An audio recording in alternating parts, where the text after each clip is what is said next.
도대체 왜 일자리가 생기고 일자리가 없어지는 것일까? 그리고 어떤 산업에서 주로 일자리가 지난 시기에 많이 늘어났고 또 어떤 산업에서 일자리가 줄어들었을까? 이런 것들을 좀 살펴보려고 합니다. 여러분과 함께. 그리고 실업자가 있는 이유는 뭔가?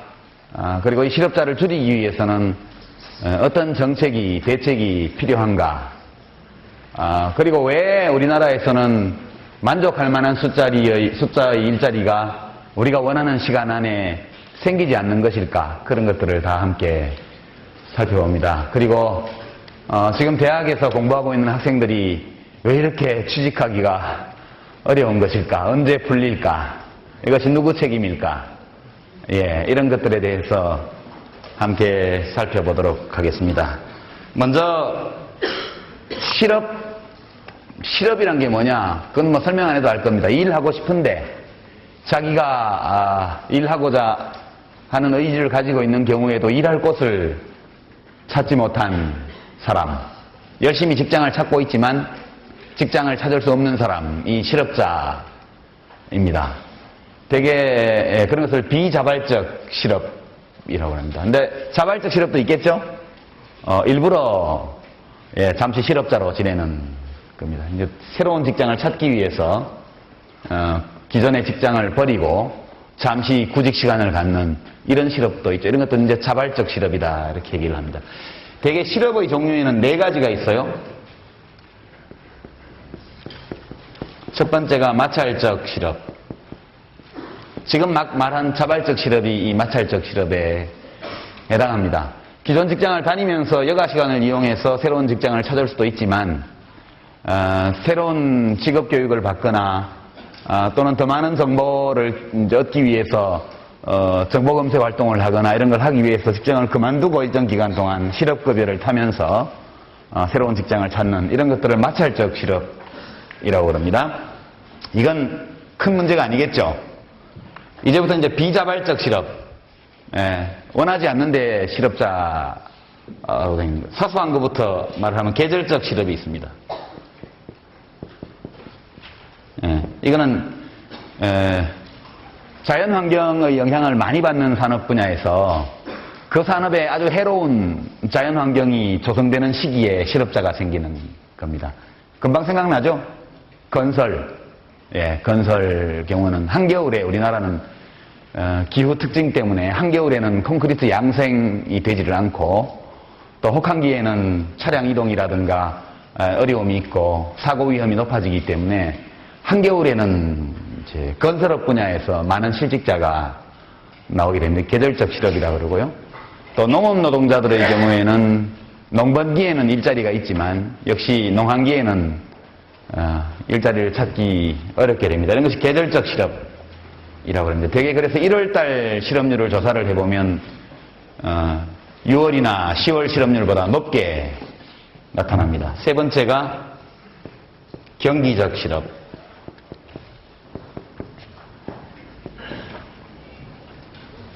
이 경기적이라는 건 사이클과 관계가 있습니다. 사이클리컬, 경기 순환, 경기 변동으로 인해서 경기가 나빠졌을 때는 물건이 안 팔리죠. 경기가 나쁘다는 것은 물건이 안 팔린다는 뜻입니다. 물건이 안 팔리면 기업들은 생산을 덜 하게 되죠. 생산을 덜 하면 직원을 숫자를 줄이게 되어 있습니다. 불경기에는 실업자가 많아지게 되죠. 우리가 전에 한번 제가 여러분한테 그 얘기를 한 적이 있지만 생산 요소 시장은 파생 시장이라고 합니다. 파생 시장. 상품 서비스 시장이 있고 그 상품 서비스 시장에서 팔릴 상품이나 서비스를 생산하기 위해서 기업들이 생산 요소를 구합니다. 그래서 자본도 빌려오고 또 자본도 모으고 다른 한편으로는 노동자를 고용하고 이렇게 해서 노동과 자본, 기술을 결합해서 상품과 재화와 서비스를 만들어내는 거죠. 그래서 파생 시장이라고 합니다. 원래 있던 시장은 아니고 그래서 상품 시장이 굉장히 어려운 상황에 있게 되면 요즘처럼 장사 안 되죠. 식당도 장사 안 되고 미장원도 안 되고 그죠? 극장도 잘 안 된다 그러고 책도 안 팔리고 뭐 여하튼 되는 게 별로 없어요. 이럴 때는 직원 숫자를 줄일 수밖에 없습니다. 그러면 대규모로 실업자가 나오게 됩니다. 우리가 IMF 때 1997년도 이맘때 IMF 시즌 1 지금 시즌 2 오는 거 아니냐 이렇게 걱정들을 하는데 하여튼 시즌 1입니다. 그때 뭐 수백만 명의 실업자가 몇 달 안에 생겨났습니다. 기업이 도산하고 파산하고 가게가 문을 닫고 그리고 이제 파산하지 않은 기업도 직원 숫자를 감축하고 그래서 구조조정이다. 말이 참 예쁘죠? 대량 해고를 가리켜서 점잖은 표현으로 구조조정이다. 그렇게 이야기를 합니다. 이 경기적 실업이 굉장히 큰 문제고 원래 실업 그러면 이걸 말하는 겁니다. 네 번째가 이제 이것은 구조적 실업.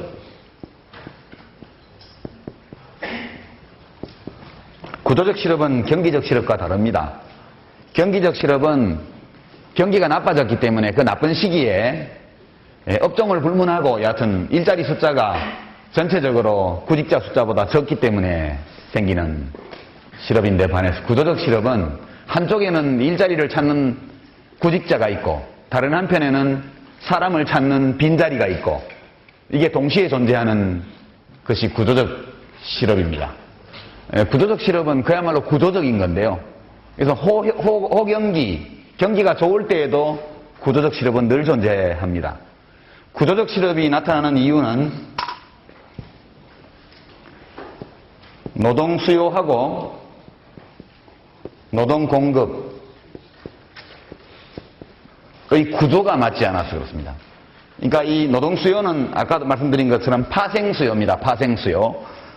재화와 서비스에 대한 시장 수요가 많을 때 그걸 공급하기 위해서 기업이 노동력을 고용하는 것이죠.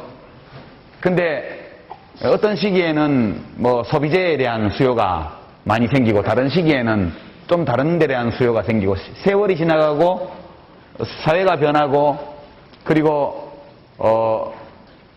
소득이 높아지고 이렇게 되면 국민들이 돈을 어디 쓰는가가 다 달라지게 되어 있습니다. 그러면 점점 더 돈을 많이 쓰는 산업 분야는 자꾸 기업이 생겨요.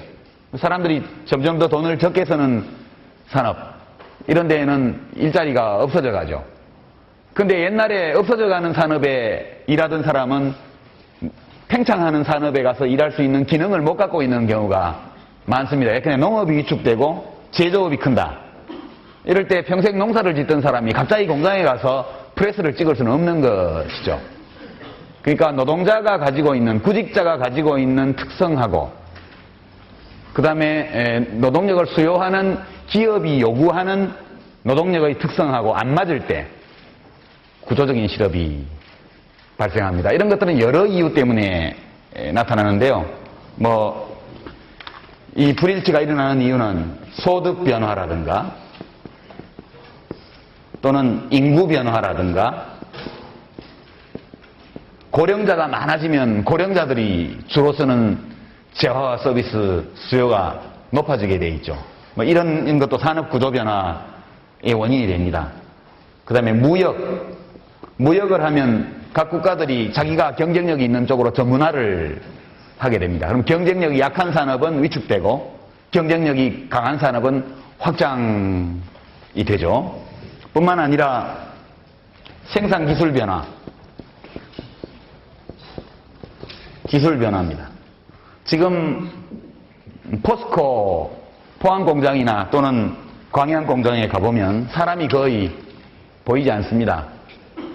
전부 다 사람들은 제어실에 앉아가지고 컴퓨터로 공정을 제어하죠. 우리가 옛날 그림책이나 만화책에서 보던 쇳물을 녹이는 노동자들, 쇳물이 흘러가는 옆에서 그 방화복을 입고 막 하는 이런 사람들은 거의 보이지 않습니다. 그러니까 이것은 생산 기술의 변화 때문에 이제는 그런 노동자들이 필요 없게 된 것이죠. 제조업이나 이런 분야에서는 과거보다 5분의 1, 10분의 1의 적은 수의 노동자들을 가지고도 생산 시설을 전부 다 돌리게 됩니다. 기술이 끝없이 변하기 때문에 새로운 기술이 나오게 되면 낡은 기술을 갖고 있던 사람은 재교육을 받아야 됩니다. 근데 이 과정이 순탄치가 않기 때문에 일시적으로 또는 항구적으로 실업자가 늘어나게 되어 있습니다. 여러분 요즘 다 컴퓨터를 쓰시죠? 한 20년 전에는 타자수라는 직업이 있었습니다. 그죠? 근데 제가 회사의 중력인데 메모를 끄적끄적해서 넘기면, 그러면 타자수가 그걸 타자로 쳐가지고, 타자도 여러 겹으로 먹지를 대고 쳐서 회장님 하나 보내고 사장님 하나 드리고 하나는 총무부장 가지고 있고, 이런 식으로 할 때 타자수라는 직업이 있었지만 다 사라졌죠. 지금은 엑셀이라든가, 파워포인트라든가 이런 걸 못 다루면 자판 치는 것은 전혀 특별한 기술이 아니게 된 시대입니다. 서울 을지로 뒷골목에 가면 인쇄골목이 있는데요. 그 인쇄골목에 한 40년, 30년 전에는 활판 인쇄를 할 때는 신문사 지하시대가 또 있습니다. 이쪽에 금속 글자를 많이 놔두고 이쪽에 원고를 놓고 이쪽에 오른쪽에 활판을 놓고 이걸 막 집어넣습니다. 그러니까 거의 던지듯이 집어넣는데요. 그건 굉장히 고소득의 직종이었습니다. 활판공들. 그래서 글자 하나하나를 맞춰서 신문 틀을 짰거든요. 책을 편집하는 것도 마찬가지로 그렇게 활자를 맞춰서 했습니다. 그분들은 다 실직자가 됐죠. 그 활판 인쇄를 하다가 그 다음에 청타라고 해가지고 글자를 사진으로 조합한 다음에 머거를 묻혀가지고 이게 돌리는 기계가 나오게 되니까 이제 그 기술을 가진 사람들이 취직을 하기 쉬웠죠. 그 다음에 이제 사진식자라고 그래서 사진으로 글자를 맞춰가지고 화면을 편집한 다음에 옵셋으로 찍어서 내는 기술이 되게 80년대 초, 70년대 말에 들어오게 됩니다. 그러면서 다시 한번 엄청난 구조조정을 겪게 되고요. 80년대 말 이후에 컴퓨터가 도입되기 시작합니다. 그래서 을지로 뒷골목에 제가 여러분 나이 때 불법 유인물을 만들러 다닐 때 맨날 그 사진식자를 하던 아가씨들이 어느 날 다 사라졌어요. 컴퓨터 배우러. 컴퓨터를 배운 사람은 살아남았고 못 배운 사람은 도태되는 그런 과정을 겪었습니다. 지금은 별로 재미가 없어요. 그때는 유인물을 써서 갖다주고 사식이라고 하는데 사진식자를 다 만들고 나서 그 여성들에게 물어봅니다. 재밌어요? 이렇게 물어보면 무슨 말인지 모르겠어요. 그러면 실패한 유인물이고 되게 재밌어요. 이러면 굉장히 잘 쓴 유인물이라는 것을 검증할 수 있었는데 지금은 파일로 쳐가지고 그냥 컴퓨터에서 편집해서 파일로 인쇄소에 넘겨서 바로 출력하니까 재미가 적죠. 이런 것들이 전형적으로 짧은 시간 안에 기술 변화가 일어난 업종에서 벌어진 일입니다. 이런 것처럼 지금 컴퓨터의 도입이나 인터넷 정보통신 수단의 발달 이런 것들이 어마어마한 기술적 변화를 몰고 왔고 이 기술적 변화에 적응하지 못하는 사람들은 다 일자리를 잃고 그렇게 실업자로 전락해가는 그런 아픔을 겪고 있죠. 이런 여러 요인, 시장은 늘 변한다. 그 재행무상, 우주의 만물은 일정한 형상을 늘 유지하지 않는다. 이게 불가에서 말하는 것이죠. 재행무상이요 인생무상이다. 우주의 기본 법칙이 운동과 변화입니다. 변화. 우주 만물 어느 것도 고정된 형상을 가지고 영원히 지속되는 것은 없죠.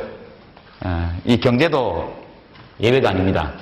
여기 두 가지를 지워버리죠. 위에 거를. 두 가지가 주로 남습니다.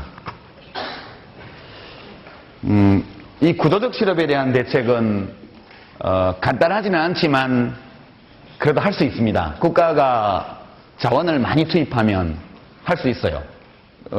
한쪽으로 위축돼가는 산업이 있고 다른 한편으로 성장해가는 산업이 있을 때 위축돼가는 산업에서 노동력이 풀려납니다. 노동력이 풀려나죠. 좋은 말로. 나쁜 말로 말하면 쫓겨나죠. 쫓겨난 노동자들이 갈 곳은 성장하는 산업밖에 없습니다. 그렇죠? 직업 재교육이 매우 중요합니다. 직업 재교육. 그러니까 평생교육이죠. 언제든지 노동자들이 자기가 일하고 있는 업종이 위기에 처했을 때 다른 업종으로 전환하려면 교육을 받아야 돼요. 직업교육을. 그래서 우리가 지금 폴리텍 대학이니 뭐니 각 대학에서 하는 평생교육센터나 이런 데서 많은 직업교육을 시키기 위해서 노력하고 있습니다. 그러나 우리는 이 대목에서 국가의 역할이 아직은 아주 미약합니다. 왜냐하면 직업교육 받는 동안 먹고 살아야 하니까 애들 학교에 보내야 되고 생활비를 줘야 돼요. 원래는. 생활비를 줘가면서 교육비도 대주고 물론 조금은 합니다. 실업급여에서도 주고 또 국가에서 무상교육하는 것도 있긴 합니다만 구조적 실업에 대한 우리 정부의 대처 능력은 아직도 매우 제한되어 있죠. 그 다음에 이제 정보입니다. 정보유통. 고용알선, 취업알선. 한쪽에 빈자리가 있고 다른 한쪽에 일자리를 구하는 사람이 있는데 서로 이 기업 쪽에서는 어떤 사람이 있는지를 잘 모르고 일을 구하는 사람들은 어떤 일자리가 비어 있는지를 잘 모르죠. 그래서 뭐 취업 박람회 이런 것도 하고 그 다음에 뭐 가로수 뭐죠? 교차로 뭐 벼룩시장 이런 데 구직 광고 이런 것들은 민간에서 그냥 자연스럽게 나타난 것이고 지금 노동부에서 지난 몇 년 동안 고용안정센터를 굉장히 많이 지었죠. 대구에도 아주 큰 건물이 있는 걸로 제가 알고 있습니다. 이 고용안정센터에 가면 서비스가 옛날보다 많이 좋아졌습니다. 가서 등록하고 구직자로 등록하고 상담을 받고 이렇게 하면 여러 군데 추천을 받고 이 기능도 이제 막 시작한 단계에 불과합니다. 지금 우리나라의 고용알선은 뭐 가사도우미 이 아주머니들을 보내주는 무슨 그죠?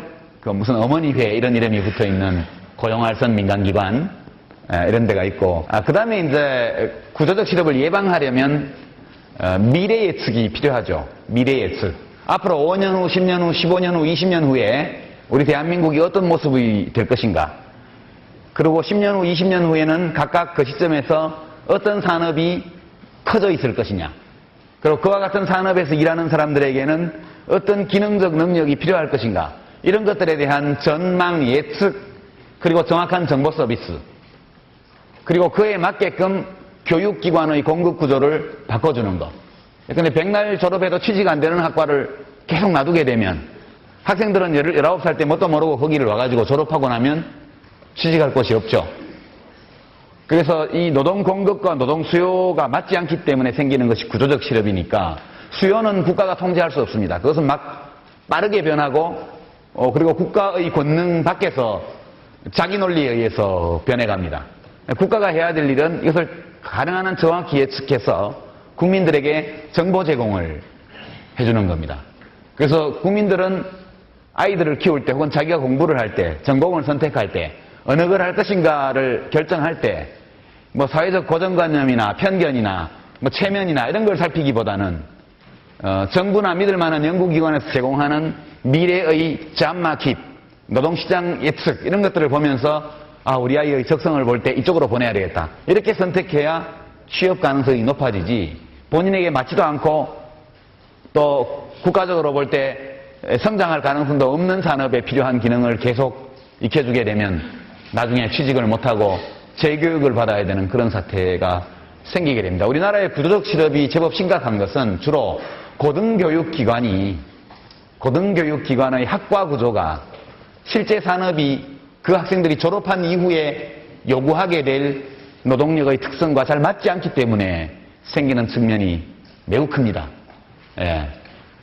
여러분들이 지금 여러 학과에 재학 중인데 어떤 기준에 입학해서 지금의 학과를 선택하셨는지 모르겠지만 가장 바람직했다면 이 분야가 장차 미래 전망이 좋다 뿐만 아니라 이 분야에 필요로 한 기능을 익히고 그런 구체적인 일을 하는 그런 업무의 특성이 내 자신과 잘 맞다 이렇게 해서 선택한 학생들이라면 크게 후회하지 않고 나중에 노동시장에서 활약할 수 있을 것으로 저는 그렇게 생각하고 있습니다. 하여튼 이 구조적 실업에 대한 대책은 국가가 능동적이고 적극적으로 하기로 마음을 먹으면 상당 부분 할 수는 있습니다. 그러나 국민들 자신이 우리나라가 직업 선택의 자유 또 대학으로 치면 학과 선택의 이 자유가 성적이 허용되는 한은 다 있기 때문에 국가가 강제할 수는 없는 것이죠.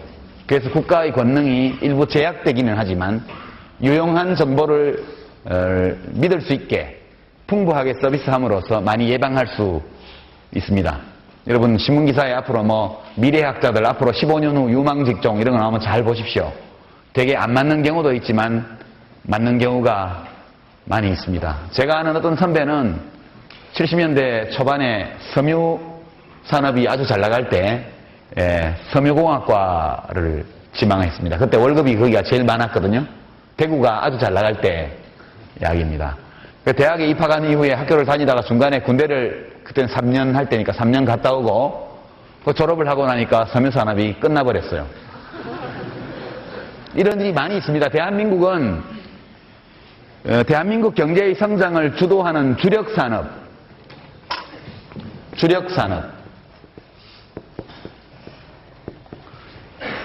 그 모든 국민 경제에는 주력산업이 있습니다. 영국이나 미국 경우에도 과거 산업혁명기부터 시작해서 그 이후에 주력산업들이 쭉 교체되어 왔습니다. 이 주력산업의 교체 주기가 대개 20년 내지 30년 정도 됐습니다. 뭐 철강산업이면 철강산업 쭉 한 20, 30년 리드하다가 그 다음 단계에서 뭐 무슨 금속산업이 비철금속산업이면 비철금속산업, 그 다음에 자동차산업 이렇게 쭉 갑니다. 대한민국은 1960년 후반부터 해서 1980년 후반까지 한 20년 만에 산업화를 어느 정도 했거든요. 그러니까 다른 나라들이 한 300년 걸려서 한 거를 20, 30년 만에 해치운 나라이기 때문에 당연히 주력산업의 교체 주기도 3 내지 5년밖에 안 됐습니다. 예, 어느 산업이 떴다. 그러면 그 소문 듣고 대학에 진학하고 나서 졸업할 때 되면 이미 그 산업은 정점을 지나서 하강 곡선을 끊고 있는 거죠. 놀라운 일입니다. 이것을 한강의 기적이다 이렇게 이야기를 하는데 우리 국민들이 얼마나 유연하고 탄력적으로 이런 변화에 대처해 왔느냐 이걸 보면 정말 놀라울 정도입니다. 어떻게 살았을까 정신이 없어서. 그러나 살아왔죠. 근데 앞으로는 잘 안 됩니다. 이게 앞으로는 우리 산업이 초기에 단순한 제조업, 경공업 제품 위주로 할 때는 되게 단순하게 기계를 다룰 수 있는 능력만 필요했습니다만 지금은 산업 구조가 매우 복잡해지고 전통적 산업조차도 기술 수준이 매우 높아진 상황이 있기 때문에 아무 업종으로나 마구 바꿔서 갈 수가 없는 시대가 되었습니다. 그러니까 교육 투자에 따르는 위험, 소위 교육 투자 리스크가 굉장히 큰 시대가 됐습니다. 대체로 왜 실업이 생기는지는 이제 알겠죠? 이런 정도 이해하고 있으면 건실한 대한민국 국민으로 사는데 별로 지장이 없습니다. 경기적 실업에 대해서 조금만 더 보도록 하겠습니다. 여기는 방정식이 하나 나오는데요. 아주 간단한 방정식이기 때문에 여러분이 다 외워둘 수도 있고 이 방정식을 하나 외우고 있으면 신문에 거시경제에 관련된 기사를 볼 때 이해하기가 매우 수월할 겁니다. 그래서 좀 수학시간 같은 분위기가 들지도 모르겠지만 제가 이거 첫 시간에 여러분에게 소개하려고 하다가 시간이 없어서 소개를 못하고 지나갔는데 오늘 한번 보도록 하겠습니다.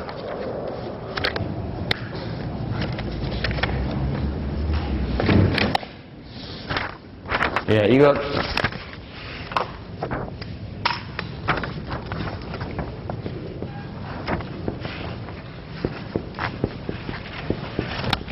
경제학 개론을 배운 학생이라면 누구나 다 알고 있을 방정식인데 이게 국민계정에 관한 겁니다. 그러니까 이게 좌변은 방정식의 좌변은 Y는 yield, 산출물, yield라는 단어의 준말입니다. 그죠? 그러니까 국민 소득, 국민 총생산을 말하는 겁니다. 이쪽은 공급 사이드입니다. 공급. 이제 오른쪽은 수요입니다. 수요. 수요는 사람들이 뭔가를 사려고 할 때, 뭔가에 지출할 때 어디에 지출하느냐를 분류해 둔 거죠. 제일 먼저 C는 consumption, 소비입니다. 소비. 그 다음에 I는 investition, 투자 수요입니다. 투자 수요. 이건 소비 수요, 투자 수요. G는 정부 지출입니다. 정부 지출은 정부가 정하면 되는 거죠. 그래서 위에서 바를 넣습니다. 어떤 연도에 정부 지출은 그 전년도 국회에서 의결한 데 따라서 정해지기 때문에 상수로 취급을 합니다. 정부가 마음대로 움직일 수 있습니다. 이론적으로는. X는 export, 수출. M은 import, 수입. 수출 마이너스 수입이 지난 시간에 우리가 봤던 경상수지에 해당된다고 보시면 됩니다. 매우 단순화해서 여기에는 화폐가 없습니다. 지금 여러분 보시지만 화폐라는 것이 들어와 있지 않죠. 이것은 엄밀하게 말하면 화폐가 개입되지 않은 방정식입니다. 실물. 여러분이 실물 경제라고 말할 때 금융 섹터가 존재하지 않는 것처럼 금융부문은 이 실물 분야의 움직임을 뒷받침하는 그런 부차적인 요소로서 그냥 있는 걸로 간주하고 무시합니다. 이 방정식을 만든 사람은 케인즈입니다. 케인즈 시대에는 이렇게 완벽하게 나오진 않았지만 이 기본 아이디어는 존 메이나드 케인즈의 아이디어입니다. 존 메이나드 케인즈는 대불황기에 살았던 사람이죠. 1929년 대공황이 터졌을 때 이 공황의 원인이 무엇이고 이것을 극복하기 위해서는 정부의 어떤 정책이 필요한가에 대해서 이 지구상에 그 누구도 답을 갖고 있지 않았을 때 그때 나타나서 절망에 빠진 자본주의를 구원한 사람이 존 메이나드 케인즈입니다. 그 케인즈의 아이디어는 그전의 모든 경제학자들과 달랐죠. 케인즈와 제일 통하는 사람은 아마 칼 마르크스가 제일 통하는 사람이었을 거라고 생각합니다. 케인즈도 막시스트라는 비난을 받았죠. 왜냐하면 정부의 개입을 주장했기 때문에. 케인즈는 정말 귀족적인 사람입니다. 존 메이나드 케인즈는 그야말로 천재 경제학자인데요. 이 사람이 대학 입학 시험을 볼 때 시험관이었던 대학 교수들이 이 사람보다 수학을 더 시원찮게 했기 때문에 평점이 나쁘게 나왔다는 그런 일화가 있을 정도로 천재입니다. 이 사람은 그전의 모든 주류 경제학자들 혹은 부자들이 좋아했던 경제학자들과는 다른 주장을 딱 한 가지를 했습니다. 그전에는 이게 없다고 우선 생각해보죠. 해외 부문과 정부 지출이 없다고 가정하면 민간 가계와 기업만 있다고 생각하면 이렇게 됩니다. 그죠? 근데 국민소득이 있으면 그걸 국민들은 어디다 쓰죠? 소비하거나 또는 저축하죠. 이렇게 쓸 수 있습니다. 세이빙, 저축은. 민간 가계가 이만한 소득을 올렸으면 소비하고 남은 돈은 저축하게 되어 있습니다. 이쪽 위쪽은 보면 생산된 것은 적어도 소비재를 생산했거나 혹은 자본재를 생산한 게 됩니다. 투자라는 것은 기본적으로 앞으로 생산을 하기 위한 자본재를 생산하는 것이거든요. 그러니까 결국은 이 C는 똑같으니까 이걸 지우면 I는 S가 됩니다. 국민들이 저축하는 돈은 꼭 그만큼 투자되게 되어 있습니다. 그렇죠? 이렇게 되면 불황이라는 게 있을 수가 없어요.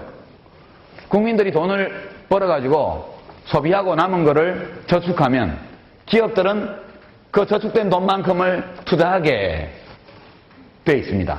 자동적으로 저축과 투자가 일치를 하면서 돈이 남아 돈다든가 또는 돈이 남아 도는데 투자가 안 된다든가 이런 일이 있을 수가 없습니다. 그래서 자동적으로 국민 경제는 언제나 균형을 이루고 완전 고용이 달성되고 그렇게 생각을 했습니다. 그 전에 소위 클래시커 그러니까 그 고전주의 경제학자들, 고전파 경제학자들은 전부 다 자동적으로 이것이 균형을 이룰 것이다. 왜냐? 이 투자는 그 매개는 이자율이 매개입니다. 기업들은 은행 이자가 낮으면 투자를 많이 하겠죠.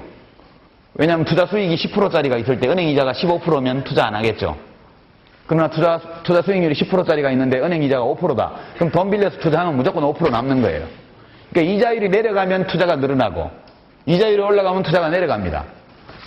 그리고 민간 가계는 저축을 할 때 이자율이 높으면 저축을 많이 하겠죠. 이자율이 낮으면 저축해봐야 별 볼 일 없으니까 저축을 적게 하게 돼요.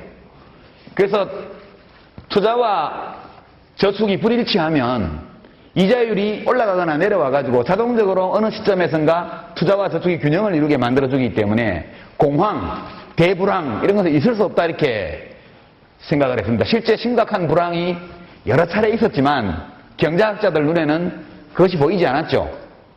이것은 자연법칙처럼 자명한 것이어서 늘 투자와 저축이 민간 가계의 저축과 기업의 투자가 일치를 이루기 때문에 경기 변동이라든가 불황, 비자발적 실업 이런 것은 있을 수 없다.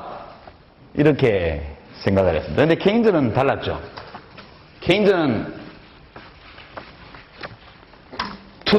기업의 투자가 이자율의 영향을 받는다는 것은 자명합니다. 그는 인정을 했죠. 그러나 저축은 이자율의 함수가 아니고 소득의 함수다. 이렇게 봤습니다. 그러니까 소비나 저축은 이자율에 별로 영향을 받지 않는다. 오히려 소비나 저축은 소득의 크기에 영향을 받는다. 만약 투자는 이자율에 의해서 좌우되고 저축은 소득의 크기에 영향을 받는다면 이 두 변수는 아무 관계가 없는 변수가 됩니다. 그럼 두 개가 일치하리라는 보장이 전혀 없는 거죠. 케인즈는 이렇게 생각을 합니다. 그래서 이 방정식을 어떻게 쓰냐 하면 그래서 아주 단순한 생각의 차이 같지만 국민경제를 보는 시각을 완전히 바꿔놓습니다. 소비는 소득의 함수입니다. 이 소득은 좌변에 있는데 여기 또 등장해요. 그죠? 소득이 올라가면 소비도 올라갑니다. 그죠? 소득이 내려가면 소비도 떨어지게 돼 있어요. 그러나 소득이 높이 올라가면 올라갈수록 증가된 소득 중에 소비에 쓰이는 부분은 줄어듭니다. 이걸 한계 소비 성향이라 그러는데, 한계 소비 성향. 이게 굉장히 이것도 한계 개념입니다. 델타 Y 분의 델타 C. 추가적으로 소득이 올랐을 때 그 중에서 얼마만큼이 소비로 갔느냐. 이걸 한계 소비 성향이라고 합니다. 당연히 Y분의 C는 소비 성향이에요. 이렇게 씁니다. 그러니까 예컨대 C는 CY다. 이렇게 쓰면 소비는 소득의 함수다. 그런 뜻입니다. 그러면 여러분이 미분을 안 배웠다 그러니까 DC, DY, C를 Y에 대해서 미분하면 이건 양입니다. 그러니까 추가적으로 소득이 올라가면 소비도 올라가요. 그러니까 두 변수는 같은 방향으로 움직여요. 한 번 더 미분하면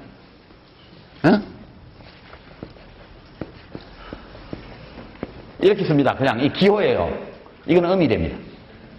그러니까 소득이 증가할 때 소비의 증가 속도는 소득의 증가 속도보다 느리다는 뜻이에요. 여러분의 직관을 한번 동원해 보십시오. 우리가 한계라는 개념이 이미 낯익죠. 한계 효용을 생각을 해보세요. 총 효용은 소비가 늘어나면 계속 올라갑니다. 그죠? 그래서 그래프를 내가 이렇게 그렸죠. 그러나 소비량이 늘어나면 늘어날수록 최종적인 소비의 증가에 따라서 올라가는 효용의 증가는 자꾸 상대적으로 줄어들게 되어 있습니다. 그래서 총 효용 곡선이 이렇게 되었고 한계 효용 곡선은 우하향하는 직선으로 그때 그렸죠. 우리가 본 예에서는 똑같은 구조입니다. 경제학은 온통 이와 같은 한계 개념으로 가득 차 있어요. 이 경우에도 소득이 올라가면 여기 소득이고 여기가 소비면 소득이 올라가면 소비도 올라갑니다. 그러나 소비의 증가 속도는 증가율은 소득의 증가율에 비해서 떨어져요. 이게 2차 함수, 2차 도함수를 하면 마이너스가 되는 모양의 2차 함수. 여러분이 대수학이나 기하학을 좀 하신 분들은 금방 이해가 갈 텐데, 이 기울기, 1차 도함수, 1차 미분은 이 기울기입니다. 기울기는 양이에요, 양, 항상. 그러나 기울기가, 이 접선의 기울기가 위로 갈수록 더 편편해지죠. 그래서 2차 미분 값이 마이너스가 되는 겁니다. 이것은 가속도 원리라든가 뭐 이런 거에 다 적용되는 건데, 이 정도만 합시다. 이건 굉장히 중요한 사고의 차이인데요. 투자와 저축이 일치하지 않는다 이렇게 생각하면 굉장히 큰 문제가 발생합니다. 저축은 100이 됐는데 투자는 50밖에 안 됐다. 그런 돈이 50이 남아 도는데 이 돈은 생산적인 목적에 쓰이지 않는 거예요. 그러니까 불황이 올 수 있는 겁니다. 그래서 소비는 저축이 소득의 함수인 것처럼 소비도 저축의 함수입니다. 이건 당연히 나오는 거고, 더하기 투자는 이자율의 함수입니다. 이자율이 높으면 높을수록 투자는 줄어듭니다. 그래서 여러분이 언론 보도에 보면 한국은행이 기준금리를 0.25% 인상했다. 그러면 그 다음에 따라 나오는 것이 기업 투자에 악영향을 주지 않을까 우려된다. 이렇게 나옵니다. 그 자동적으로, 기자들이 자동적으로 금리 인상 그러면 투자 위축으로 바로 나오게 됐습니다. 그 배후에는 이런 생각이 들어있는 거죠. 동시에 금리를 인하했다. 그러면 기업 투자는 진작되겠지만, 증가하겠지만, 물가 인상이 우려된다. 바로 그렇게 나옵니다. 왜 물가 인상이 우려되는지는 이쪽이 커지면, 여기가 공급이고, 여기가 수요니까, 수요가 커지고 공급이 가만히 있으면 물가 인상이 올라오게 돼 있는 거죠. 단순하게 생각하면. 그래서 그것은 마치 우리가 한국말을 쓸 때 밤새 안녕하십니까 할 때 밤새 다음에 안녕하십니까가 나오는 것과 마찬가지로 금리가 인하되면 기업 투자가 향상되고 그리고 인플레 우려가 있다. 금리가 내리면 금리가 오르면 투자가 위축된다. 이런 얘기가 따라 나옵니다. 투자가 이자율의 함수라는 것은 이해가 되죠? 또 뭐의 함수냐 하면 수익률의 함수입니다. 수익률. 이자율이 가만히 있어도 수익률이 높은 투자 프로젝트가 많으면 기업은 투자를 하게 돼 있어요. 근데 무슨 리턴입니다. 이 R은 리턴, 수익. 리턴의 약자인데 리턴이 얼마일지를 정확히 알 수 없죠. 수익률이 얼마나 될지를 예측은 하지만 정확하지는 않습니다. 그러니까 여기 expectation을 붙입니다. RE. 리턴은 리턴인데 확실하게 존재하는 확인된 수익률이 아니고 어느 시점에서 기업이 예측하는 수익률입니다. 그 밖에도 여러 가지 영향을 받지만 여기서는 이 두 가지만 쓰기로 하죠. G는 상수입니다. 정부가 결정하면 그 크기로 오게 돼 있고요. 이제 이 해외 부분은 그냥 오늘 길게 설명을 나눠 한번 보기만 하겠습니다. X는 Y와 ER의 함수고 M도 마찬가지로 Y와 ER의 함수 이렇게 되어 있습니다. 이 ER이 exchange rate, 환율입니다. 환율. Y는 소득이고 무슨 소리냐 보면 전체 스토리를 설명하면 케인즈의 생각은 이런 겁니다. 수요가 있는 곳에 공급이 따라온다. 국민 경제에서 중요한 것은 공급이 아니고 수요다. 이런 뜻입니다. 이 방정식 전체가 얘기하는 것은 국민소득을 결정하는 것은 이 우변에 있는 총 수요가 얼마냐에 달려있다. 수요가 많으면 공급은 자동적으로 따라온다는 뜻입니다. 그래서 왼쪽은 단순하게 Y 하나만 쓰고 오른쪽은 구성 부분을 써놓은 겁니다. 여기서 이제 우리가 경기 변동을 알 수 있는데 만약 좌변에 어떤 이유에 의해서건 국민소득이 올라가면 어떤 이유에 의해서건 갑자기 지하에서 유전이 터졌어. 뭐 대구시 근교에 어마어마한 양의 전 세계가 10년 동안 쓸 수 있는 양의 원유가 발견됐다.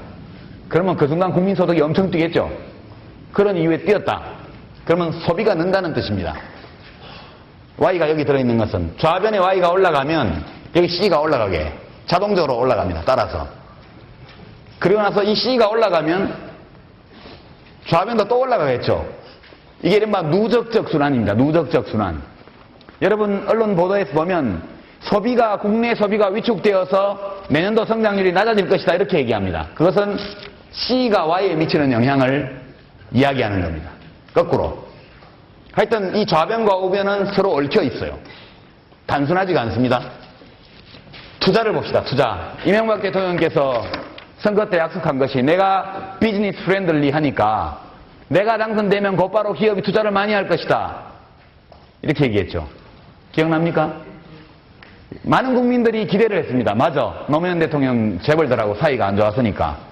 이명박 대통령이 되면 기업들하고 대재벌들하고 사이가 좋으니까 모여가지고 야 투자 좀 해도 뭐 알았다 얼마나 해줄까 좀 되도록 많이 해라 이래가지고 좀 기업 투자가 살지 않을까 그런 기대가 상당히 많이 있었죠. 근데 이 방정식에는 대통령과 기업인의 친밀도라는 것은 이 방정식에 없습니다. 기업의 이자율에 영향을 받고요. 아까 말한 것처럼 이자율이 높으면 투자는 줄어들게 되어 있습니다. 이자율이 낮으면 투자는 늘어나요. 그 다음 제일 문제는 기대수익률.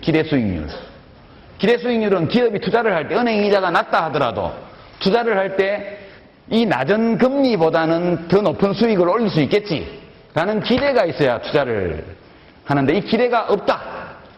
그러면 은행 이자율이 아무리 낮아도 투자를 안 하게 돼 있어요. 이게 1929년 대공황 이후에 약 10년에 걸쳐서 미국과 유럽, 일본, 아시아를 다 통틀어서 일어났던 대공황입니다.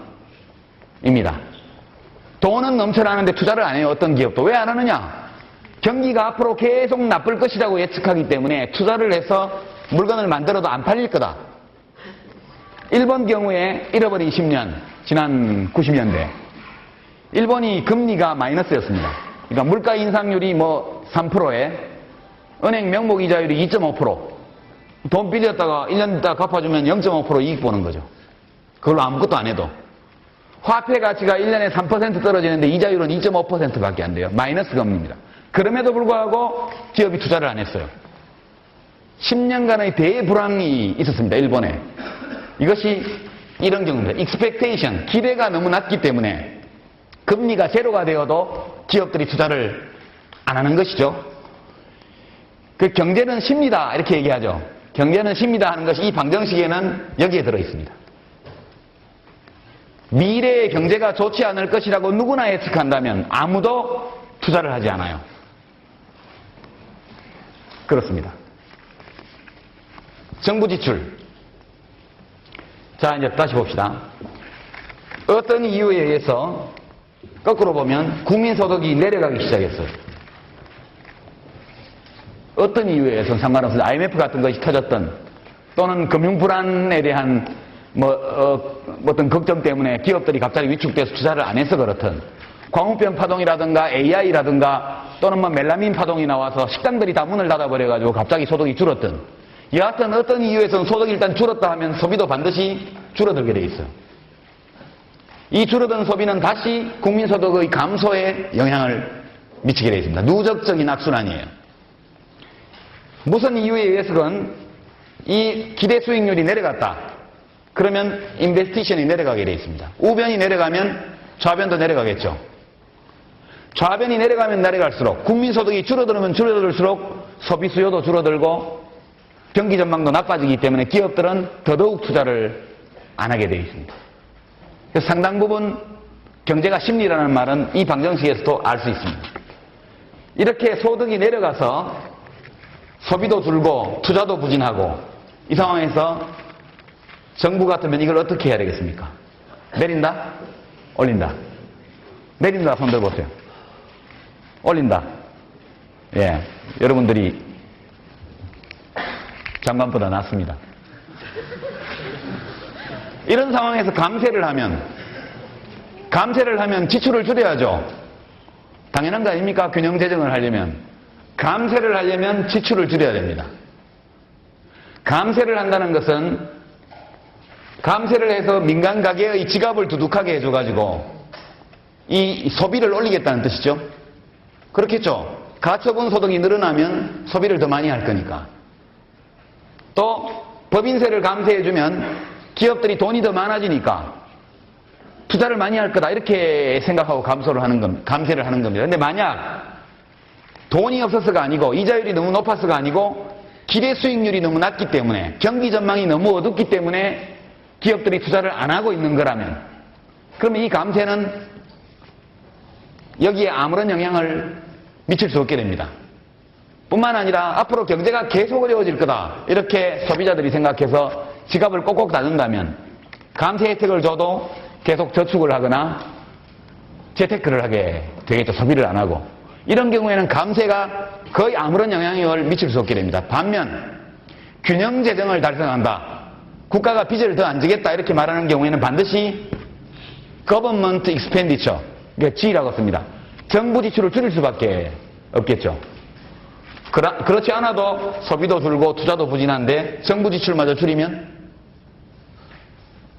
그러면 좌변의 공급은 더 줄어들게 되어 있습니다. 불황과 공황이라는 것은 이 방정식 좌우변에 있는 변수들이 서로 영향을 주면서 한 방향으로 움직이기 때문에 생기는 겁니다. 만약 좌변과 우변이 다른 방향으로 움직이게 해주는 어떤 것이 있다면 불황은 없죠. 그러나 불행하게도 우리가 살고 있는 이 시장 경제는 이런 방식으로 돌아가는 겁니다. 일자리 문제는 소비가 줄고 투자가 부진하면 거기다가 정부 지출마저 감소하면 당연히 정부가 고용하는 일자리, 민간 기업의 고용하는 그런 노동력 다 줄어들게 돼 있습니다. 소비가 줄어들면 기업의 공급량도 줄어들기 때문에 그럼 또 가속적으로 노동 수요가 줄어들게 돼 있는 것이죠. 노동 수요가 줄어들어서 실업자가 많아지면 국민소득은 더더욱 줄어들고 사람들은 소비를 더 안 하게 됩니다. 소득이 줄면 애 학원 보내는 걸 하나 끊어요. 애 학원 3개 보내다가 2개만 보내. 그럼 학원 선생님 셋 중에 하나는 소득이 줄겠죠. 그렇죠? 소득이 줄어든 학원 선생님은 미장원을 매주 2번 가다가 1번만 가게 돼요. 그럼 동네 미장원 아줌마는 또 장사가 안 되겠죠. 그죠? 그럼 미장원 아줌마는 외식하던 걸 그만두게 돼요. 그럼 옆에 있는 식당도 더불어서 장사가 안 됩니다. 나의 지출은 누군가의 수입이에요. 항상 우리가 사는 이 사회는. 그래서 전체적으로 보면 이런 누적적 생산 감소, 불황에 빠지게 되면 대규모의 실업자가 나오게 돼 있고 이것이 바로 경기적 실업입니다. 우리 지금 정부가 처음에 환율 가지고 장난을 쳤습니다. 요거 다시 자세히 써보죠. 이런 불황기에 감세를 해서 균형 재정을 하면서 정부 지출을 줄이겠다는 것은 다 죽자는 얘기입니다. 니 죽고 내 죽자. 정부는 항상 정부 지출은 경기 변동과 반대 방향으로 움직여라. 이것이 케인즈가 70년 전에 준 정책 권고인데 지금 완전히 거꾸로 가고 있죠.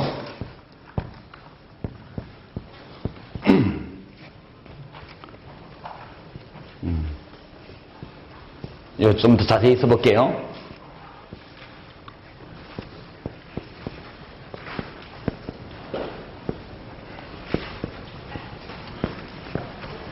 여기서 YF라는 거 foreign 외국입니다. 외국. 왜 수출에 외국 사람들의 소득이 영향을 주냐 하면 우리 물건을 외국 사람이 사주는 게 수출이잖아요. 외국 사람들이 부자라야 수입을 많이 하게 되고 우리나라 물건도 많이 사주게 돼요. 일본이 호황이고 미국이 호황이면 자동적으로 우리나라 수출이 잘 되게 돼 있습니다. 수출이 잘 되면 좌변도 커지게 돼 있어서 괜찮죠. 참여정부 5년 내내 수출이 아주 좋았죠. 수출 증가율이 1년에 20%씩 되고 누적 경상수지 흑자가 900억 불을 넘어설 정도로 수출이 잘 됐습니다. 대통령이 잘해서 그런 게 아니고 외국이 잘 나갔어요. 그때 큰 경제 위기가 없이. 예. 그래서 국내 정치와는 전혀 무관한 이유 때문에 수출이 잘 됐습니다. 아니 수출이 여기지. foreign. 환율은 지난번에 우리가 설명한 대로 환율이 낮으면 수출이 안 돼야 돼요. 잘. 근데 우리 원화화폐가 원화가치가 IMF 이후에 실제보다 너무나 저평가돼 있었기 때문에 이걸 바로잡는 과정이었습니다. 그러니까 환율이 계속 떨어져서 우리 돈값이 올라가는데도 수출은 계속 잘 됐. 그래서 우리 환율이 아직도 제자리를 못 찾고 있었다는 반증이라고 저는 생각을 하는 거죠. 여하튼 이렇게 수출을 많이 했고 수입은 이건 도메스틱입니다. 도메스틱 국내. 우리나라의 소득이 올라가면 수입이 늘게 돼 있습니다. 우리나라 사람들이 돈이 더 많아지면 국산품도 많이 쓰지만 수입품도 많이 쓰게 돼 있죠. 우리나라가 잘 나가면 중국한테도 이롭고 일본한테도 이롭습니다. 그러니까 그 다음에 이제 환율은 마찬가지로 들어오게 돼 있습니다. 이렇게 돼 있는데 봐서 소비 수요가 당장 소비 수요를 올리기가 정부가 올릴 방법이 별로 없죠. 그건 민간 가게들이 결정하는 거니까. 투자는 대통령이 비즈니스 프렌들리하게 해가지고 여하튼 기업 투자를 진작해서 이걸 올리겠다고 약속을 했습니다. 이거는 감세해서 내리는 거죠. 그 다음에 이거를 올릴 수밖에 없습니다. 이걸 많이 올려야 돼요. 그렇겠죠?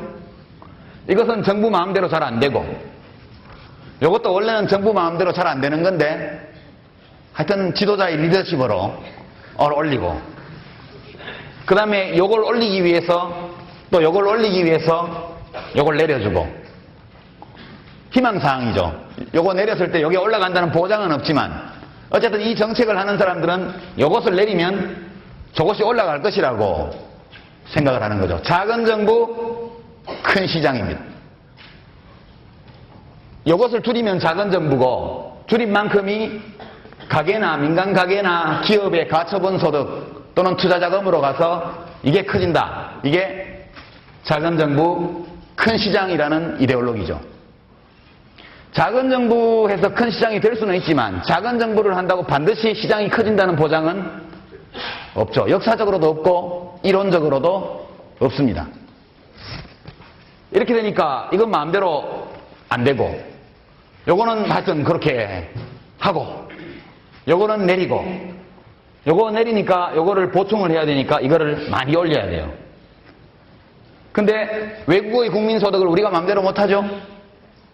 우리가 움직일 수 있는 변수가 아닙니다. 외국의 국민소득이라는 것은. 우리의 국민소득이라는 것도 이런 방식으로 영향은 줄 수 있지만 이거는 많이 올라가면 이게 올라가기 때문에 수입이 많아지기 때문에 별로 좋지는 않아요.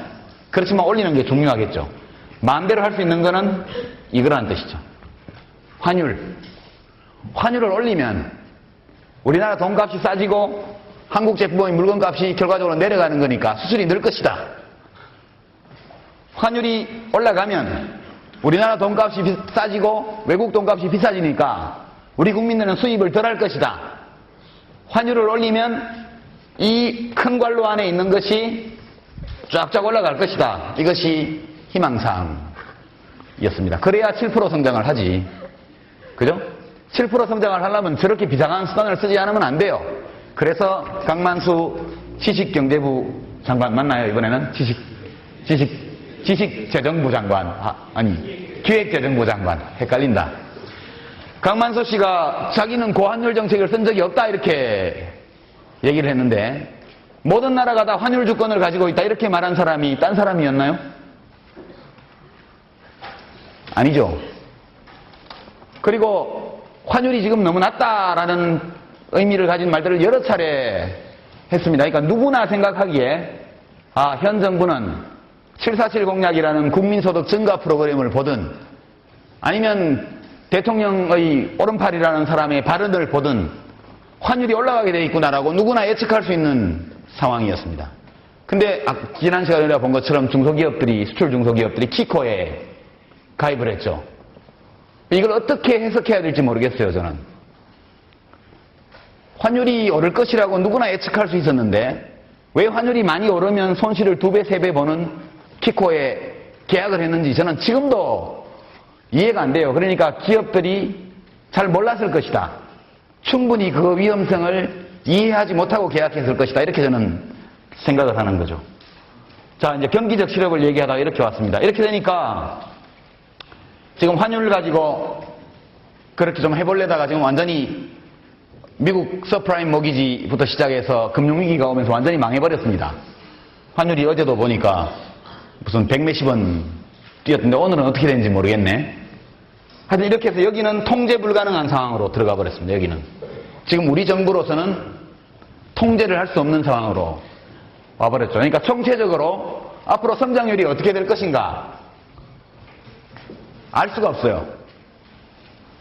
지금 여러 가지 전망이 나오고 있지만 내년도 전망이 어떨지에 대해서 여러 가지 얘기가 나오지만 환율이 얼마가 될지 알 수 없고 경상수지가 어떻게 전개될지 예측하기 어렵고 지금 소비는 극도로 위축되고 있고 기업 투자는 찔끔찔끔 올라가고 있고 정부 지출은 줄인다고 합니다.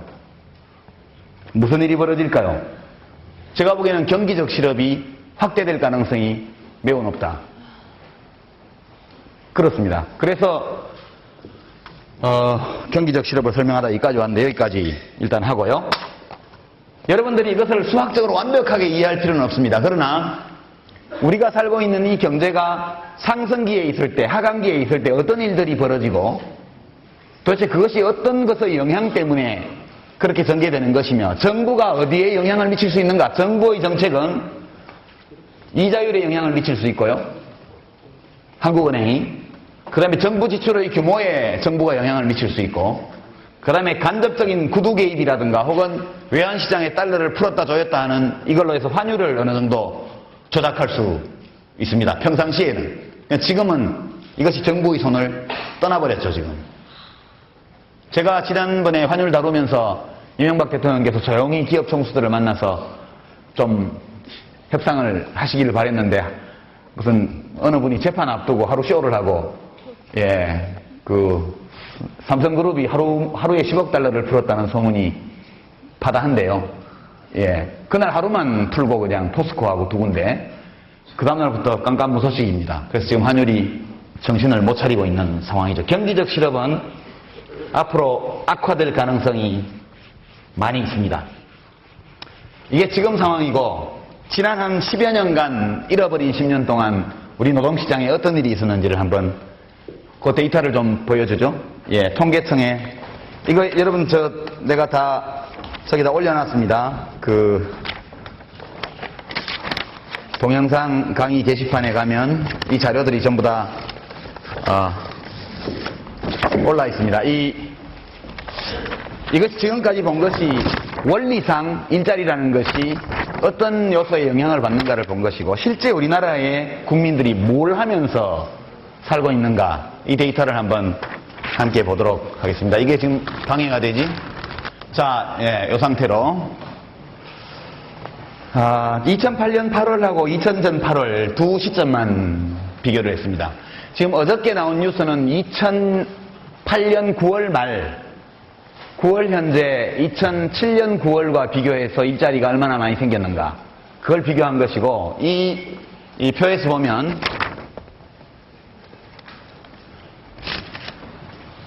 이 평소 취업자의 숫자가 2009년 9월에 2008년 9월에는 2007년 9월보다 11만 명 많다.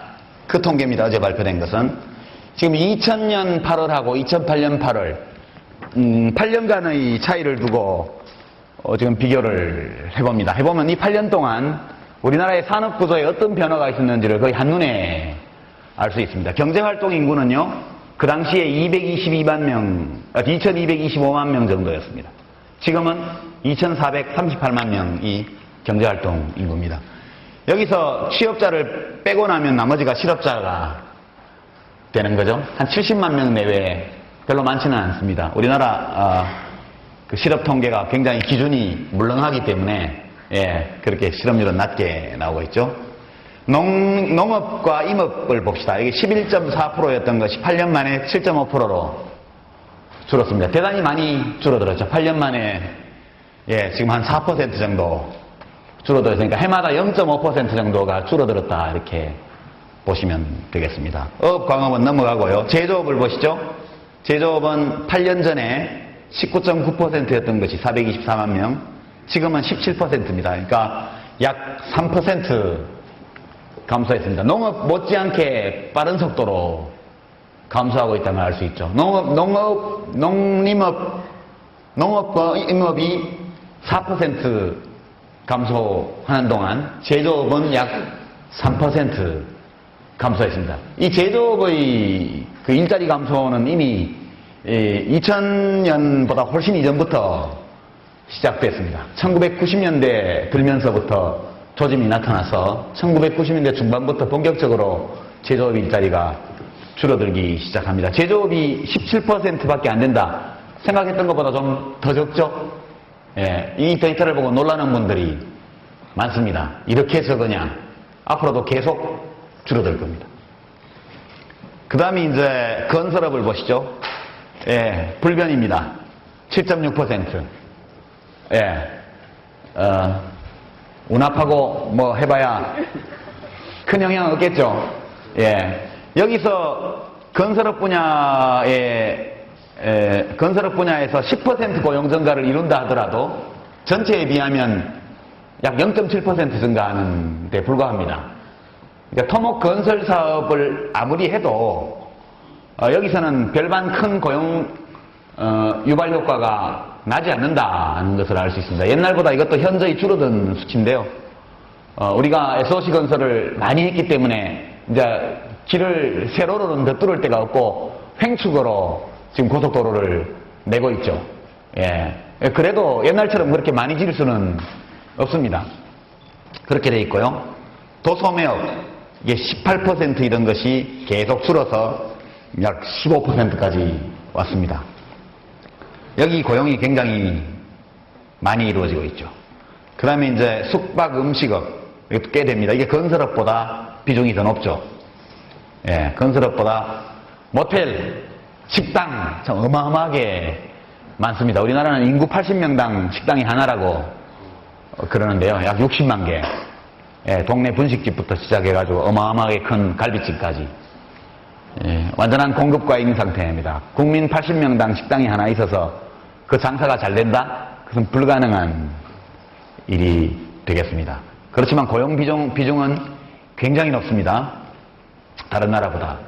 그 다음 보시죠. 그 다음 중요한 거 운수, 통신, 금융보험, 부동산 및 임대업, 부동산 간판이 그렇게 많아도 얼마 안 되죠. 예, 전부 길바닥에 나와 있기 때문에 많아 보이는 거지 실제 고용 인원은 그렇게 많지는 않습니다. 사업 서비스, 이거 보시죠. 사업 서비스는 뭐냐? 기업의 활동에 도움이 되는 서비스를 제공하는 거. 이게 사업 서비스인데 전형적으로 정보 처리, 뭐 있더라 이게?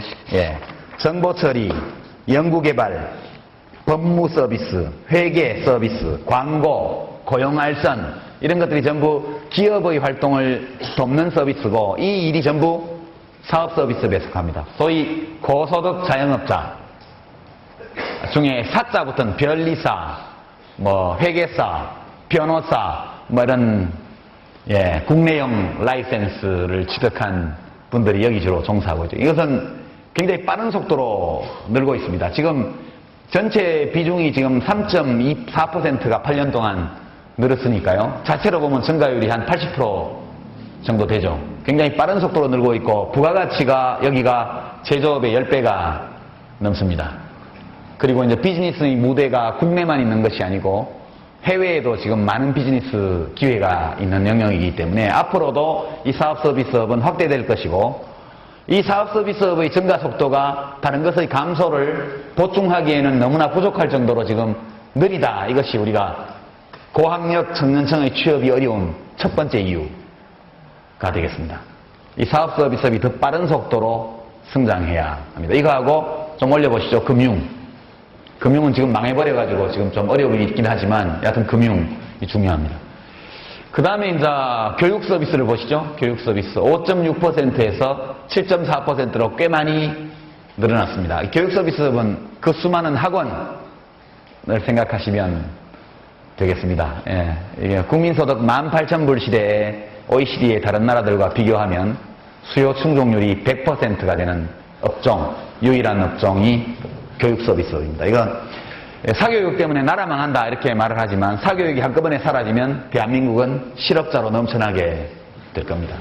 175만 명이 일거에 학원을 전부 다 폐쇄하고 사교육을 금지시키게 되면은 일거에 약 200만 명 가까운 실업자가 생기게 됩니다. 이것은 하나의 산업이죠.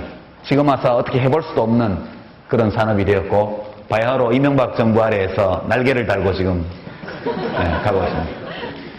그 다음 보시죠. 보건 및 사회복지사업 이게 2.0%에서 3.6%로 늘었으니까 증가율로 치면 한 80% 증가했죠. 그렇지만 증가폭이 너무 적습니다. 이따 우리가 살펴보겠지만 이 보건 및 사회복지사업의 이 점유율이 이렇게 낮은 것이 청년층의 취업을 어렵게 만드는 두 번째 주요한 이유로 들을 수 있습니다. 이게 국민소득 18,000불 시대에 다른 나라들과 비교를 하면 수요 충족률이 30%도 안 되는, 그러니까 이쪽에서만 일자리가 지금 한 100만 개 정도 부족한 것으로 나타나고 있습니다. 그래서 이건 나중에 좀 더 살펴보고요. 그 다음에 이제 우리 야구 선수들, 삼성 라이온즈가 요새 잘하고 있나요?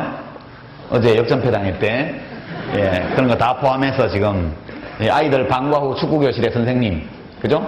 그 다음에 이제 동네 공원에서 인라인 스케이트 가르쳐주는 방문 체육 지도사, 이런 사람들이 다 여기 포함되고, 여러분이 좋아하시는 영화배우들, 영화배우, 연극배우, 가수, 다 여기 포함됩니다. 굉장히 약하죠? 여기도 굉장히 약한 분야입니다. 문화산업이 우리나라가 아직도 굉장히 취약한 편에 속합니다. 국민들이 전 세계에서 제일은 아니지만 OECD 국가 중에서 최장시간 노동하는 나라고, 그 다음에 각종 동창회, 개모임, 정신회 이런 게 너무 많아가지고 문화생활을 즐길 여유가 없어요. 거기 가가지고 술 먹다 보면 시간이 다 가니까 이 산업이 성장하기가 매우 어려운 그런 조건에 있습니다. 이런 정도 이제 됐습니다. 여러분, 이제 우리 국민들이 뭘 먹고 사느냐, 이렇게 보셨습니다만, 여기 제조업이라고 얘기하는 거는 건설업하고, 폭넓게 봐서, 그럼 좀 더 올려보세요. 이걸로 올려지나? 이걸로는 안 되죠? 예. 여기 제조업하고 밑에 건설업. 이거 합쳐봐야 25% 되나요? 지금 25% 좀 안 되죠? 예. 이게 전혀 승산이 없습니다. 그러니까, 우리가 전통적으로 뭐 하여튼 산업 그러면 생각하던 거, 그거는 전체의 4분의 1에 불과하고, 나머지 대부분의 취업자들이 서비스업에 종사하고 있습니다. 농림업을 빼면. 그러니까 전체 국민의 3분의 2가 어떤 서비스업에 종사하고 있는 구조입니다. 그리고 이제 여러분들의 가정에서 돈을 쓰는 것도 제조업 혹은 건설업에서 나온 물건을 사는 그건 극히 일부이고 나머지 대부분이 서비스를 구입하는데 여러분이 쓰고 있죠. 이렇게 돼 있어서 지금 보면 줄어든 부분이 농림업 줄어들었고요. 제조업 줄어들었고 건설업 현상 유지, 도소매 줄어들고 숙박 음식점 줄어들고 운수업 좀 늘었는데 이건 뭐 큰 차이 아니고 통신 뭐 미미한 성장세, 금융보험 아주 느린 성장세, 부동산 임대업 이것도 약간의 성장, 사업 서비스 큰 성장 그러나 아직 부족. 늘어난 데가 여기, 그죠?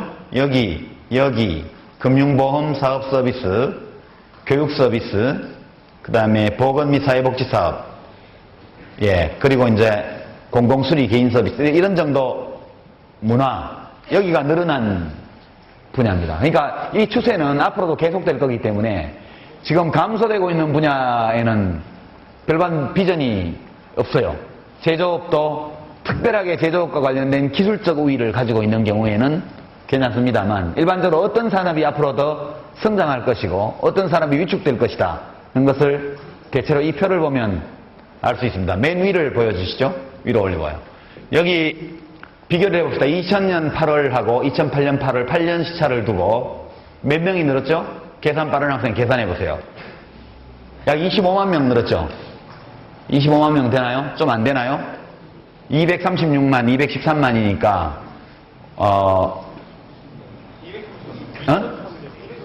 230만 돼요? 네, 230만이면 8로 나누면 얼마 됩니까? 30만 명 채 안 되죠? 약 28만 몇천 명.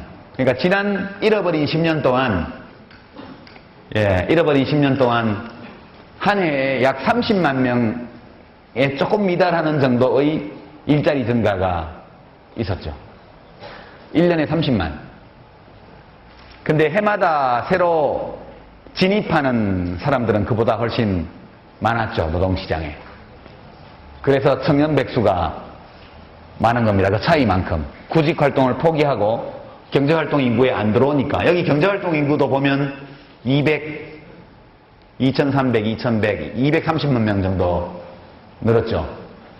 실제 인구 증가는 더 많지만, 경제활동 인구는 200, 이것도 비슷하게 늘었네요. 그죠? 2430, 2220. 그러니까 비슷하게 늘었습니다. 큰 차이 없이. 그러니까 되게 경제활동 인구가 늘어난 정도로 취업자 수가 늘어났고, 실제 인구 증가보다 경제활동 인구가 적었던 것은 구직을 포기하고, 이민 가버리거나, 또는, 그냥 부모님한테 의지해서 계속 공부하고 있거나, 또는 그냥 일 없이 논다, 이렇게 돼 있는 소위 청년 백수, 이렇게 많이 경제활동 인구에서 빠져나갔기 때문에 이랬던 것이고, 실제로 일자리 기회가 더 많았으면 경제활동 인구가 훨씬 더 많이 늘었을 것이다, 이렇게 봅니다. 1년에 30만 명은 부족하죠. 실제 지난 정부가 최소 30만을 목표로 잡아서 일자리 사업을 했지만 목표에 약간 미달하는 정도의 성적밖에 올리지 못했습니다. 근데 제가 연초에 국회의원 임기를 마치면서 새 정부에 3가지 당부를 하고 나왔는데 이제 그때 5월달입니다. 지금처럼 하면 일자리 수가 현저히 줄어들 것이다. 그렇게 예측을 하고 과거 정부가 하던 것들 중에서 고용 창출과 관련해서 효과 있는 것들은 그대로 받아서 해줬으면 좋겠다. 이렇게 얘기를 했는데 전혀 지금 다르게 가고 있는데요. 좀 올려보시죠. 특히 지난 정부 때 역점을 두어서 하려고 했던 것이 더 내려보세요. 여기 사업 서비스업하고 그 다음에 보건 및 사회복지사업 쪽에 일자리를 늘리는 것이 주된 고용 창출 전략이었습니다. 그거를 위해서 2012년까지의 국가 중기 재정 계획에 여러 가지 사업 아이템을 넣어놨었는데 4월 달에 재정 전략 회의를 하면서 그걸 다 잘랐더라고요. 제가 얘기를 들어보니까. 다 찾아내가지고 다 삭감하고 아무것도 안 남았습니다. 그리고 내년도 예산안을 보면 이 분야에 일자리를 창출할 수 있는 사업이 거의 없습니다. 그러니까 그 전에 해오던 것들을 그대로 하는 것 말고는 새롭게 시작하는 것을 거의 찾아볼 수 없는 그런 상황이어서 금년도에 일자리 수가 늘지 않을 것이다. 이런 점은 이미 예측됐던 것이고 지금 불경기가 닥치면서 일자리 증가 속도가 과거의 반 이하로 지금 떨어졌습니다. 내년에도 금년보다 별로 낫지 않을 것 같아서 4학년 학생들은 마음이 좀 많이 무거울 것 같아요. 4학년 학생들은 그럴 것 같고 그렇습니다. 이렇게 하고 여기까지 보고 그 다음에 우리가 좀 쉬고 나서 뭘 다루냐 하면 보고서를 하나 두 개 정도 보겠습니다. 보고서를 두 개 보고 지난주 우리가 봤던 보고서처럼 매우 스피디하게 대통령에게 국정과제위원장들이 관련 장관들을 다 앉혀놓고 했던 보고들입니다. 근데 자료를 보내준 학생도 있었고 또 제가 참고 자료 목록에 올려놓은 자료들은 제 컴퓨터에는 다 다운받아서 있었기 때문에 앞으로도 여러분과 함께 보는 거는 다 보고 자료도 올려놓도록 그렇게 하겠습니다. 참고로 전직 대통령 웹기록은 아직도 사이트가 열리지 않고 있습니다. 참고하시고요. 지금부터 4시 40분에 4시 40분에 다시 시작하도록 하겠습니다. 수고하셨습니다. 질문들 있으면 내주시고요.